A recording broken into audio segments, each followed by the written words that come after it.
Hello दोस्तों, bless inspired motivational YouTube channel पर आपका स्वागत है। आज के समय में लोग अपनी जिंदगी से ज्यादा कीमती प्यार, पैसों और दिखावे से भरी चीजों को समझते हैं। प्यार के चक्कर में लोग सुसाइड कर लेते हैं, पैसों के चक्कर में ऐसा काम करने लग जाते हैं जिससे उनकी जिंदगी बर्बाद हो जाती है। नाम कमाने के चक्कर में उल्टे सीधे काम करने लग जाते हैं। दोस्तों, क्या आपको पता है कि हमें जो जिंदगी मिली है उसकी कीमत या वैल्यू कितना है? नहीं ना। तो चलिए इस कहानी के जरिए हम जानते हैं बुद्ध के नजरिए से हमारी जिंदगी की कीमत क्या है। हम में से बहुत से लोग अपनी जिंदगी की वैल्यू नहीं समझते और अपने जीवन को ऐसी चीजों में बर्बाद कर देते हैं जिनसे हमारा नुकसान ही होता है। कुछ लोग अपनी जिंदगी शराब के पीछे बर्बाद कर देते हैं, तो कुछ लड़कियों के चक्कर में और कुछ अपनी सारी जिंदगी पैसा पैसा करके बर्बाद कर देते हैं। आज की इस छोटी सी कहानी के माध्यम से आपको पता चलेगा कि हमारी जिंदगी कितनी कीमती है और हमें अपनी इस कीमती जिंदगी को किस तरह जीना चाहिए।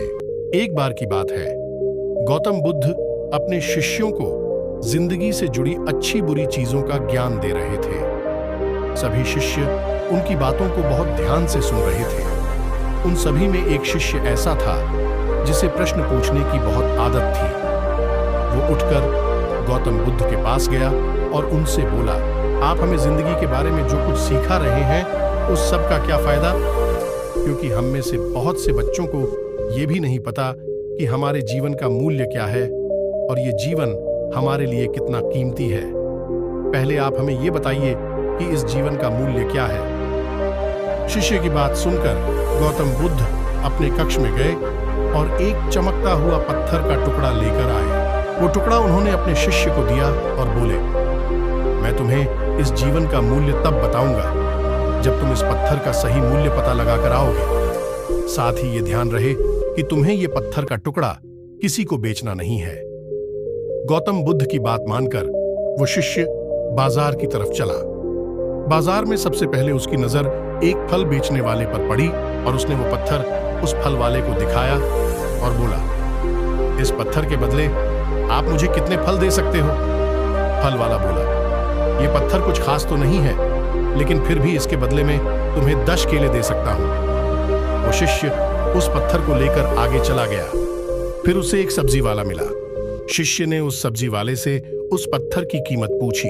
सब्जी वाले ने उस पत्थर को ध्यान से देखा और बोला, इस पत्थर की कीमत के बदले में तुम्हें ज्यादा से ज्यादा एक बोरी भरकर सब्जियां दे सकता हूं। इसके बाद वो शिष्य उस पत्थर को लेकर एक सोने के व्यापारी के पास गया। उस पत्थर की टुकड़े की चमक देखते ही उस सुनार ने उसकी कीमत 100 सोने के सिक्के लगाई। शिष्य ने वो टुकड़ा बेचने से मना किया तो वो सुनार उसके बदले 200 सोने के सिक्के देने को भी राजी हो गया, लेकिन शिष्य ने वो पत्थर नहीं बेचा।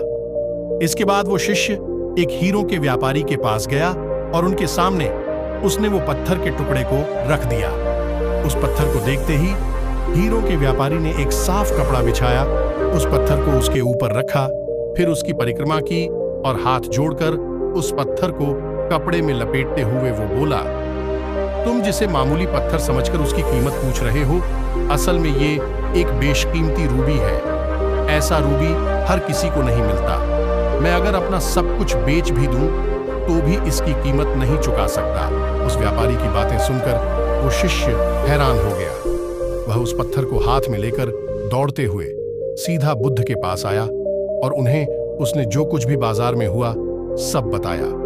उसकी अचरज भरी बातें सुनकर गौतम बुद्ध बोले, तुम्हारे सवाल का जवाब इस रूबी की कीमत में ही छिपा है। हमारा जीवन भी एक रूबी है, रूबी की तरह ये भी बेशकीमती है, लेकिन हम इस बात को हमेशा नजरअंदाज करते हैं और अपने जीवन का मूल्य नहीं समझते। हम दूसरों को देखकर और उनके जैसा जीवन जीने की कोशिश में अपने जीवन की कीमत को कम कर देते हैं। हम ये सोचते हैं कि हमारी जिंदगी की कीमत वही है जो दूसरे हमें बताते हैं, लेकिन ये बात हमेशा ध्यान रखना कि सामने वाला अपनी हैसियत, बुद्धि और अपनी समझ के हिसाब से तुम्हारी कीमत लगाता है। जिंदगी सिर्फ एक बार मिलती है, इसलिए इसको बर्बाद ना करें। अपनी जिंदगी को उतना ही कीमती समझें जितना कीमती आप अपने बैंक में रखे रुपयों को समझते हैं। हमेशा याद रखें कि दिखावा करना जरूरी नहीं है। प्यार दोबारा मिल सकता है, पैसा फिर कमाया जा सकता है, लेकिन जिंदगी को फिर से पाया नहीं जा सकता। इसलिए अपनी इस बेशकीमती जिंदगी को अच्छे से जिएं। हर पल का आनंद लें। कभी ये ना सोचें कि आप इस दुनिया में किसी काम के नहीं हैं, न कभी ये सोचें कि आपकी जिंदगी व्यर्थ है। आपके होने या ना होने से कुछ फर्क नहीं पड़ता। जब भी ऐसे नेगेटिव विचार आपके मन में आए तो खुद को बस ये याद दिलाएं कि जीवन एक रूबी है और ये बेशकीमती है।